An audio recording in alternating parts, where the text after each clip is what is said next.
Bonjour et bienvenue dans cette nouvelle vidéo. Aujourd'hui, on va parler des piqûres d'insectes. Je vais en effet vous donner pour cela une véritable trousse naturelle, très facile à trouver, que vous allez pouvoir emporter partout avec vous. Alors, même si elles sont en général bénignes, les piqûres d'insectes peuvent tout de même occasionner des démangeaisons, des allergies ou encore des œdèmes chez les personnes qui y sont sensibles ou une surinfection dans certains cas. En promenade, dans la nature, dans la forêt ou même dans son jardin, il y a trois bestioles qui peuvent principalement nous piquer. Ce sont les moustiques, les abeilles et les guêpes ou encore les tiques. Mais vous n'êtes pas obligé, bien sûr, de vous faire piquer par les trois à la fois. Vous savez ce qu'on dit, à chaque problème, sa solution. Alors, on va voir ce qu'il faut faire dans chaque cas. Prêt? C'est parti.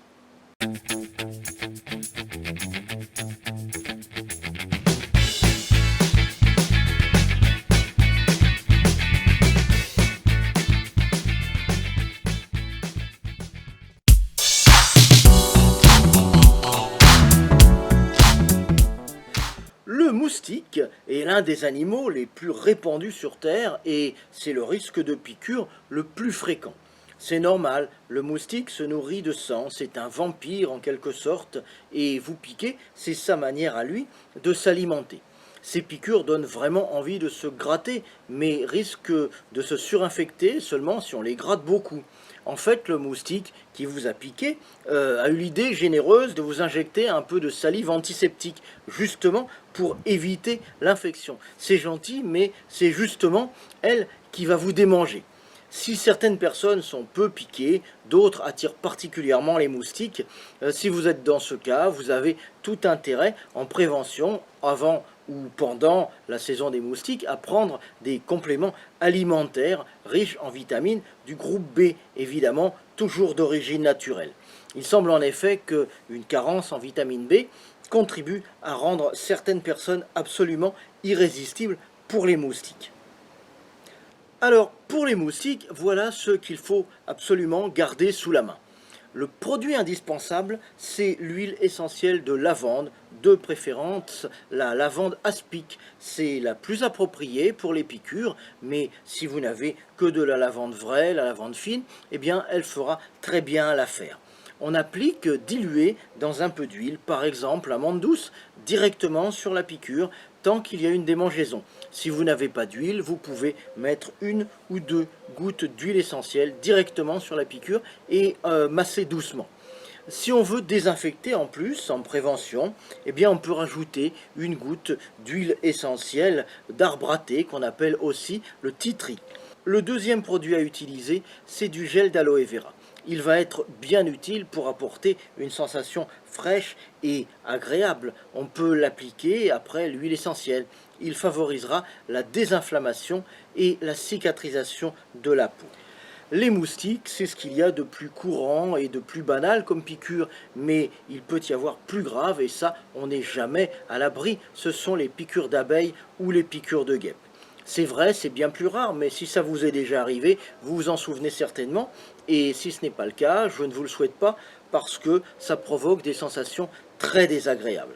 Alors restez bien avec moi, car dans un instant, on va passer aux choses sérieuses, mais juste avant, si vous trouvez mes vidéos utiles et si vous aimez mes contenus, je vous invite à vous abonner à ma chaîne et à activer les notifications. C'est une petite cloche grise que vous trouverez juste à côté du bouton s'abonner, donc juste en dessous. Comme ça, dès qu'il y aura une nouvelle vidéo en ligne, je vous enverrai un petit message. Vous avez été piqué par une abeille ou par une guêpe? Pas de problème, il y a des solutions naturelles. C'est parti!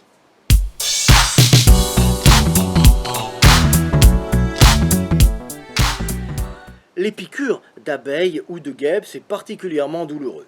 La piqûre de guêpe est la plus douloureuse des deux, elle correspond environ à 5 piqûres d'abeilles. La plupart du temps, pour ces insectes, c'est une réaction de défense. La bestiole a été dérangée, surprise, donc souvent c'est une réaction instinctive. Mais ça peut aussi être une réaction d'attaque, et dans ce cas, vous vous faites piquer par plusieurs insectes à la fois. Chez les personnes qui sont allergiques aux piqûres d'abeilles ou de guêpes, ou comme je vous le disais, en cas de piqûres multiples, ça peut constituer une urgence absolue car il y a un risque de choc, de gonflement, d'œdème ou même encore d'étouffement. Donc dans ce cas, il faut absolument appeler le médecin ou aller aux urgences à l'hôpital. Mais dans tous les autres cas, une surveillance s'impose, bien entendu, mais quelques outils naturels devraient apporter un soulagement rapide. La première chose à faire, c'est de regarder la piqûre, parce que comme ça va très vite et ça fait très mal, on ne sait pas toujours ce qui vous a piqué. S'il y a un dard dans la piqûre, c'est une abeille. Son dard, en effet, a des petits crochets au bout, et donc il reste planté dans la peau après la piqûre. Il faut bien entendu l'enlever, on peut le faire facilement, par exemple avec une pince à épiler. Sachez que vous devez impérativement consulter après une piqûre d'abeille ou de guêpe dans les cas suivants. Le premier cas, c'est bien évidemment si vous avez des antécédents d'allergie. Comme je vous le disais tout à l'heure, ça peut provoquer un gros choc, donc c'est impératif à ce moment-là de consulter. Ensuite, vous devez consulter si vous avez été piqué par un frelon. Ça ressemble à une guêpe, mais c'est beaucoup plus gros. En effet, la piqûre d'un seul frelon équivaut à 30 piqûres de guêpe. En général, on sait que c'est un frelon. L'animal est beaucoup plus gros, on le voit, on l'entend, donc on s'en rend compte très facilement. Vous devez consulter également s'il y a de nombreuses piqûres parce que vous aurez pris plusieurs doses de venin ou encore si la piqûre est dans la bouche ou la gorge parce qu'il y a évidemment un risque de gonflement voire d'étouffement.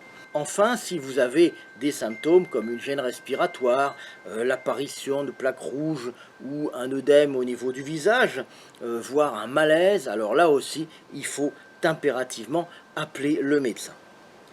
Voici les produits naturels qui sont efficaces en cas de piqûre d'abeille ou de piqûre de guêpe. Tout d'abord, il vous faudra un tube d'homéopathie qui s'appelle Apis mellifica, en concentration 9 CH, à toujours garder au fond de votre sac. Vous savez que l'homéopathie, ce sont des médicaments qui sont fabriqués de manière naturelle à base de produits toxiques, mais à dose infinitésimale, et c'est justement ce qui soigne. On parle beaucoup de l'homéopathie en ce moment, certains disent que c'est merveilleux, d'autres que c'est un placebo. Je ne vais pas rentrer dans la polémique, mais je peux vous dire qu'en ce qui concerne les piqûres d'abeilles ou de guêpes, c'est très efficace. Ça se présente sous la forme d'un tube qui contient des granules, c'est-à-dire des petites billes d'1 millimètre de diamètre à peu près, et c'est très bon marché, de l'ordre de 2 ou 3 euros. Alors, si vous vous faites piquer, vous en prenez immédiatement 10 granules, ensuite il faut en reprendre 3 granules toutes les demi-heures, puis toutes les heures le premier jour. La deuxième chose à avoir dans votre sac, c'est l'huile essentielle de lavande aspic ou de lavande vraie, je vous en ai parlé tout à l'heure, et cette huile, vous pouvez l'associer à l'huile essentielle d'estragon. Ces deux huiles essentielles sont naturellement dotées de propriétés anti-allergiques. On peut aussi ajouter un peu d'huile essentielle d'arbre à thé, donc le tea tree, comme pour les piqûres de moustiques. Vous pouvez faire un petit mélange d'1 à 2 gouttes de chacune de ces 3 huiles essentielles dans une cuillère à café d'huile végétale et masser doucement la piqûre régulièrement dans la journée. Un dernier produit qui peut être utile, surtout si vous avez tendance à gonfler un peu, c'est le bourgeon de cassis. C'est un bon anti-inflammatoire naturel avec une action spécifique sur l'inflammation allergique. On peut en prendre 10 gouttes dans de l'eau immédiatement et 2 heures après, puis tous les matins pendant quelques jours. D'ailleurs, pour les moustiques, c'est efficace aussi. Si vous voyez gonfler la moindre de vos piqûres de moustiques, vous aurez tout intérêt à avoir sous la main du bourgeon de cassis et un tube d'Apis mellifica. Après les moustiques, les guêpes et les abeilles, on va maintenant passer à une bestiole tout aussi sympathique. Je vais vous parler de la tique qui, contrairement à ce que l'on pourrait croire, ne pique pas que les chiens, les chats, les hérissons, les chevaux ou encore les vaches, mais pique aussi l'homme particulièrement quand vous marchez dans l'herbe. Il peut toujours y en avoir une à proximité. Alors la tique, elle est comme le moustique, elle se nourrit de sang et elle s'accroche à sa proie pour lui sucer le sang pendant plusieurs jours. Elle grossit et ensuite elle se laisse tomber et elle va sur une autre proie. Au départ, c'est pas vraiment douloureux et on ne s'en rend pas toujours compte, mais le problème, c'est que la tique peut transmettre la maladie de Lyme dont vous avez sans doute entendu parler, qui est vraiment très difficile à soigner et dont les séquelles peuvent durer des années. Je vais donc vous donner dans un instant quelques conseils si vous venez de vous faire piquer par une tique et je vous indiquerai des produits naturels efficaces.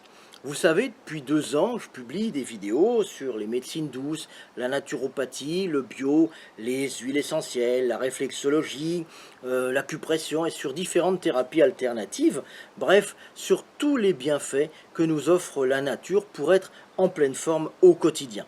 Mais ces vidéos, ce ne sont qu'une petite partie de ce que je peux vous apporter et j'ai envie maintenant, après des années de travail en cabinet, de partager avec vous toutes mes connaissances et toute mon expérience. Je vous propose donc de vous abonner à ma lettre privée de santé naturelle. Chaque jour, vous recevrez directement dans votre boîte mail une mine de conseils, de trucs et d'astuces tirés de mon expérience en cabinet.